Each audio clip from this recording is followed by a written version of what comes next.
आशा करती हूँ आप सभी आनंदमय होंगे, मंगलमय होंगे। आज हम जिस टॉपिक पर आपके साथ बात करेंगे, चर्चा करेंगे वो है हिंदू मास। यानी कि जिस तरह से इंग्लिश में 12 महीने होते हैं जनवरी से लेकर दिसंबर तक, उसी तरह से हिंदू कैलेंडर में, सनातन कैलेंडर में भी 12 महीने होते हैं। लेकिन वो जनवरी से स्टार्ट नहीं होते हैं, वो होते हैं अप्रैल से स्टार्ट। और इनके नाम भी होते हैं जिस तरह से उन जनवरी, फरवरी इंग्लिश मंथ्स के नाम हैं, उसी तरह से हिंदू महीनों के भी नाम होते हैं। अप्रैल में पहला महीना आता है जिसको कहते हैं चैत्र, उसके बाद वैशाख, ज्येष्ठ, आषाढ़, श्रावण, भाद्रपद, आश्विन, कार्तिक, मार्गशीर्ष, पौष, माघ और फागुन। ये 12 जो नाम है ये हिंदी के महीनों के नाम हैं। और आपका जन्म कौन से महीने में हुआ है, इसका भी प्रभाव आपके जीवन पर पड़ता है। कौन से वार में हुआ है, इसका भी प्रभाव आपके जीवन पर पड़ता है। कौन से पक्ष में हुआ है, इसका भी प्रभाव आपके जीवन पर पड़ता है। कुंडली में बहुत बड़े बड़े राजयोग जितने इम्पोर्टेंट होते हैं, उतने ही ये छोटी छोटी वैल्यूज़ भी बहुत इम्पोर्टेंट होती हैं। अगर अरिष्ट तिथि या अरिष्ट मास में आपका जो जन्म हुआ है, तो उसके लिए भी आपको शांति और ध्यान रखने की ज़रूरत होती है। तो चलिए अपनी चर्चा को हम शुरू करते हैं। हिंदू संवत्सर का पहला महीना होता है चैत्र, जो इंग्लिश मंथ अप्रैल और मई के बीच में आता है। इसमें जन्मे जो जातक होते हैं, जातक यानी कि आप, मैं, कोई भी इस मंथ में जन्म लेने वाले व्यक्ति, स्त्री या पुरुष, महिला या पुरुष जो भी हों, कन्या या बालक, जिनका भी जन्म चैत्र महीने में होता है वो हर्षयुक्त होते हैं। यानी कि उनका जो नेचर होता है वो सौम्य होता है, वो लाइट मूड में रहते हैं और हंसी मजाक करते रहते हैं। थोड़े से ईगोइस्टिक होते हैं, अहंकारी होते हैं, देखने में बहुत सुंदर होते हैं। इनकी आंखें थोड़ी लाल होती हैं, अगर आप इनको करीब से देखेंगे तो इनकी आंखों के अंदर पतली पतली लाइन होती हैं लाल रंग की। रोषयुक्त तो होते हैं, यानी कि किसी भी बात का इनको बुरा बहुत से लग जाता है, इनसे सोच समझ के बात करनी चाहिए।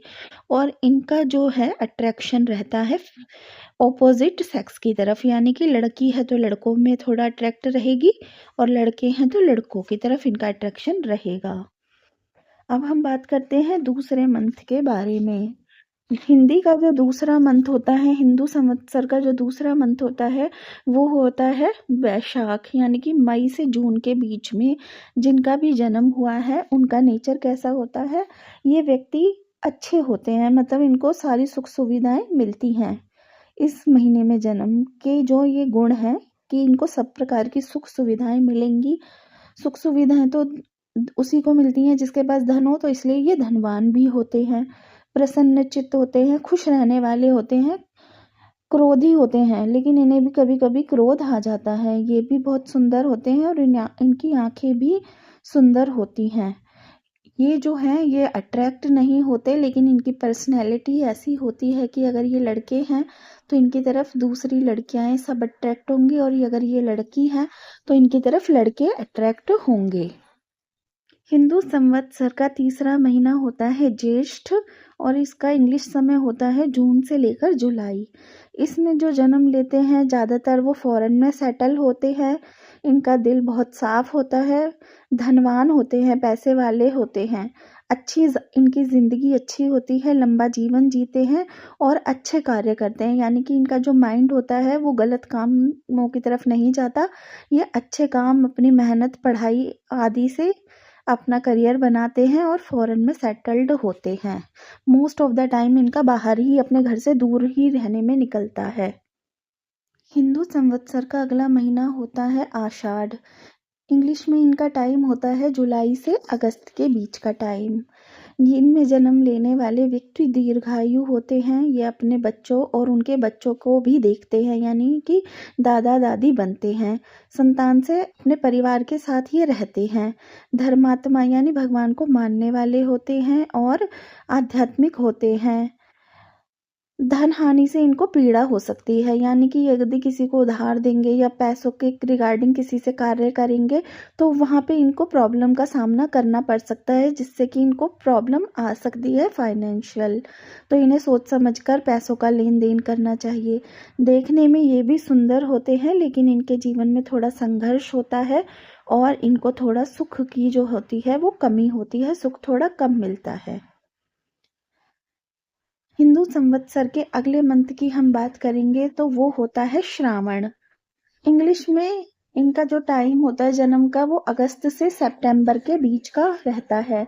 श्रावण में जो जन्म लेते हैं ऐसे व्यक्ति बहुत ज़्यादा सुखी नहीं होते और बहुत ज़्यादा दुखी नहीं होते, यानी कि स्पिरिचुअल टाइप के होते हैं। सुख में सुख मतलब फूलेंगे नहीं, किसी को पता नहीं चलेगा कि इनके साथ बहुत अच्छा कुछ हुआ है, और दुख में भी ये बहुत शांत रहते हैं, ऐसा नहीं शो करेंगे कि मैं बहुत दुखी हूँ या बहुत बड़ी घटना हो गई। हानि और लाभ में भी इनका यही रहता है, समबुद्धि रहते हैं, देखने में थोड़े से हेल्थी होते हैं, मोटे होते हैं और यह भी सुंदर होते हैं। हिंदी संवत्सर का अगला महीना होता है भाद्रपद, जो कि इंग्लिश में आता है सितंबर से अक्टूबर के बीच में। इसमें जन्म लेने वाले जातक को रोज मतलब प्रतिदिन या कहीं कुछ कुछ समय में छोटी छोटी सफलताएं मिलती रहती हैं, जिससे इनका जीवन हर्षयुक्त रहता है। बातें करने के ये शौकीन होते हैं, बातूनी होते हैं। पुत्र, इनको भी पुत्र की प्राप्ति होती है, सुखी होते हैं, बातें बहुत अच्छे से करते हैं, कोमल वचन बोलने वाले होते हैं, अच्छे होते हैं और चरित्र के भी बहुत अच्छे होते हैं। ये लोग चरित्रवान होते हैं, सुशील होते हैं। हिंदू संवत्सर का जो अगला महीना होता है वो होता है आश्विन। इंग्लिश में इसका जो टाइम पीरियड होता है वो होता है अक्टूबर से नवंबर के बीच में होता है। ये भी सुंदर होते हैं लेकिन सुखी होते हैं। ये राइटर हो सकते हैं, पोएट हो सकते हैं, कवि हो सकते हैं, लेखक हो सकते हैं। इस तरह के ये गुण वाले होते हैं। बहुत ही ज़्यादा ये साफ सफाई से और पवित्रता से रहते हैं, गुणी होते हैं और थोड़े से स्वभाव से ये रोमांटिक थोड़े ज़्यादा होते हैं। हिंदू संवत्सर में अगला महीना जो आता है वो आता है कार्तिक। इनका इंग्लिश में टाइम पीरियड होता है नवंबर से दिसंबर के बीच का। कार्तिक में जो व्यक्ति जन्म लेते हैं उनको धन की कभी कमी नहीं रहती, ये धनवान होते हैं। ये भी रोमांटिक स्वभाव के होते हैं, थोड़े से कठोर भी होते हैं, बिजनेस करने वाले होते हैं। ये बिजनेस में विशेष सफलता प्राप्त करते हैं, लेकिन बहुत ज़्यादा सॉफ्ट हृदय इनका नहीं होता है, थोड़े से कठोर होते हैं। हिंदू संवत्सर में कार्तिक के बाद जो महीना आता है वो होता है मार्गशीर्ष। इंग्लिश में मार्गशीर्ष को बोलें तो इनका जो टाइम पीरियड होता है वो दिसंबर से जनवरी के बीच का होता है। इसमें इनका जन्म होता है। मार्गशीर्ष में जन्म लेने वाले व्यक्ति बहुत मृदु भाषी यानी कि अच्छा बोलने वाले हो सकते हैं। इनमें वाणी की कला बहुत अच्छी होती है, किसी के दिल को दुखाने वाली वाणी नहीं बोलते हैं, यानी मोटिवेशनल स्पीकर भी हो सकते हैं और वाणी का कार्य भी करने वाले हो सकते हैं। ये लोग भी पैसों से बहुत अच्छे होते हैं, धनी होते हैं, भगवान को मानने वाले होते हैं। इनकी वाणी के कारण इनके बहुत सारे मित्र होते हैं, साहसी होते हैं और परोपकारी होते हैं। इस तरह से इनका स्वभाव होता है। इसके बाद हिंदू संवत्सर में जो अगला महीना आता है वो आता है पोष। पोष को इंग्लिश में जनवरी से फरवरी के बीच में जन्म लेने वाले व्यक्तियों के लिए समझा जा सकता है। इसमें जन्म लेने वाले व्यक्ति भी वीर होते हैं, यानी कि साहसी होते हैं, प्रतापी होते हैं, यानी कि अच्छी पोस्ट पे हो सकते हैं, आईएएस आईपीएस, क्योंकि अब तो युद्ध होते नहीं हैं, तो इस तरह से समझेंगे, साहसी होते हैं और ये भगवान और पितरों को ज़्यादा मानने वाले नहीं होते हैं, ऐश्वर्य युक्त जीवन जीने वाले होते हैं।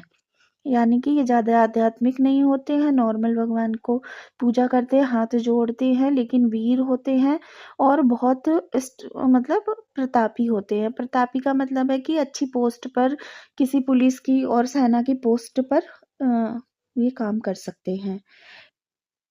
इसके बाद जो आता है वो आता है माघ मास। माघ मास में इंग्लिश में जो जन्म लेते हैं वो होते हैं माघ मास में जन्म लेने वाले व्यक्तियों का जन्म फरवरी से मार्च के बीच में होता है।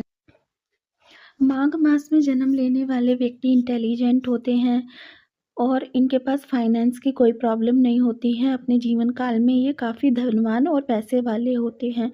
स्वभाव से ये साहसी और वीर होते हैं, लेकिन जब ये बात करते हैं तो कई बार बहुत कठोर शब्द भी बोल जाते हैं, जिससे सामने वाले के हृदय को चोट भी लग सकती है। ये भी बहुत ज़्यादा रोमांटिक नेचर के होते हैं और अपनी बात को सही करने में या कहें कि लड़ाई झगड़े में ये काफ़ी ज़्यादा जीत हासिल करने वाले होते हैं। तो इस तरह के कार्य में ये पोस्ट इस तरह की पोस्ट में हो सकते हैं, जैसे कि फ़ौज में, क्योंकि ये रणधीर होते हैं। हिंदू संवत्सर के अगले महीने का नाम यानी आखिरी महीने का नाम है फागुन। इनका जन्म मार्च से अप्रैल के बीच में होता है। फागुन में जन्म लेने वाले व्यक्तियों का जो कलर होता है वो गोरा होता है। ये परोपकारी होते हैं। परोपकारी मतलब दूसरों की मदद करने वाले होते हैं, धनवान होते हैं, इन्हें पढ़ाई पढ़ाई में अच्छी एजुकेशन प्राप्त होती है, इनका जीवन सुखी होता है और ये विदेश यात्राएँ करते हैं अपने जीवन काल में। इन्हें बाहर घूमने का, विदेश यात्राओं का काफ़ी मौका मिलता है और ये विदेश यात्रा पर जाते रहते हैं। इस तरह से ये 12 मास का फल हमने आपको बताया। जय माता की।